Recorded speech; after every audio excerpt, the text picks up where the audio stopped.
Halo Sobat VSID, apa sih yang tidak menggunakan database saat ini? Kalau kalian buat aplikasi web, sistem informasi, atau bahkan cuma blog, kita membutuhkan database. Dan salah satu database yang cukup ternama itu Microsoft SQL Server. Kenapa Microsoft SQL Server ternama? Ya pasti dong, karena kita punya versi free nih, yang kita bisa download sebagai varian free yaitu SQL Server Express. Dan kalau kamu developers, kamu bisa dapat full features yang ada di SQL Server 2022 Developer, dan keduanya ini free, kalian bisa gunakan untuk pengembangan kalian. Bedanya kalau SQL Server 2022 Express ini bisa digunakan untuk produksi, sementara 2002 Developer itu hanya digunakan untuk pengembangan saja. Kalau kalian butuh yang lebih powerful selain SQL Server 2002 Express, kalian bisa menggunakan SQL Server di Azure atau SQL Server 2022 on-premise. Tapi di video kali ini kita nggak bahas perbedaan varian itu, teman-teman. Kalian bisa lihat di link deskripsi untuk tahu apa perbedaannya. Yang akan kita pelajari di video kali ini adalah kita akan melihat bagaimana sih cara mengelola database SQL Server ini supaya lebih mudah. Yuk kita mulai.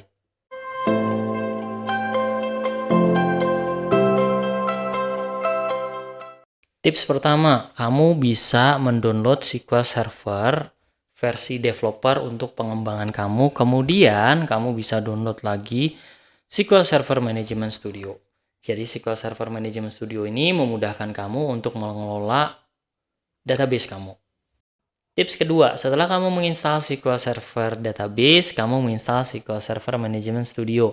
Dan yang menarik adalah di versi 21, kalian bisa lihat SQL Server Management Studio 21 itu sudah menggunakan Visual Studio Installer.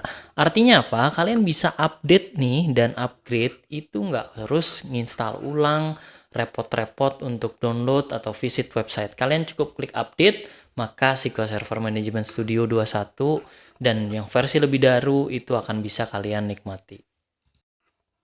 Tips ketiga, kalau kalian sudah menginstal SQL Server Management Studio dan kerasa berat atau komputernya nggak kuat, maka yang paling simpel ya download extension dari SQL Server di Visual Studio Code. Jadi kalian masuk ke extension, kemudian cari aja tuh yang namanya SQL Server di sana. Nanti kalian akan menemukan SQL Server extension buatan Microsoft. Di situ kalian bisa connect ke database ya. Ini kalian bisa connect ke database, kalian bisa buka, kalian bisa eksplorasi, dan juga kalian bisa melakukan aktivitas-aktivitas seperti query dan sebagainya.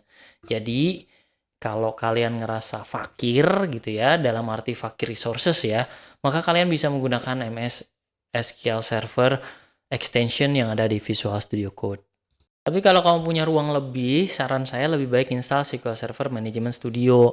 Kenapa sih? Karena SQL Server Management Studio itu lebih lengkap sih dari beberapa fitur-fiturnya. Contohnya kalian bisa create database diagram. Ini di SQL Server Extension yang ada di Visual Studio Code itu nggak ada. Selain itu, kalian juga punya full features untuk meng-create database triggers, kemudian storage prosedur, function, dan sebagainya. Yang mana kalau di MS SQL Visual Studio Code itu cuma bisa lihat doang. Jadi SQL Server Management Studio ini membantu banget ya untuk kalian membangun dan mengembangkan solusi database yang lebih komprehensif. Tapi kalau cuma CRUD aja, nggak pakai storage prosedur, nggak pakai view, nggak pakai trigger, ya mending pakai MS SQL Server for Visual Studio Code.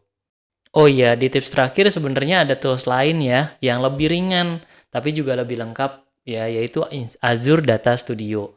Tapi sayangnya Azure Data Studio ini akan retiring di 2026 Februari. Jadi kalian masih bisa download sih, tapi kayaknya nggak bakal banyak update.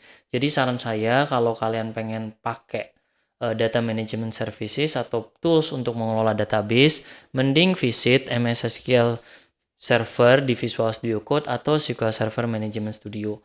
Lagi-lagi itu balik pada kebutuhan kalian ya. Kalau saya sih lebih pilih SQL Server Management Studio.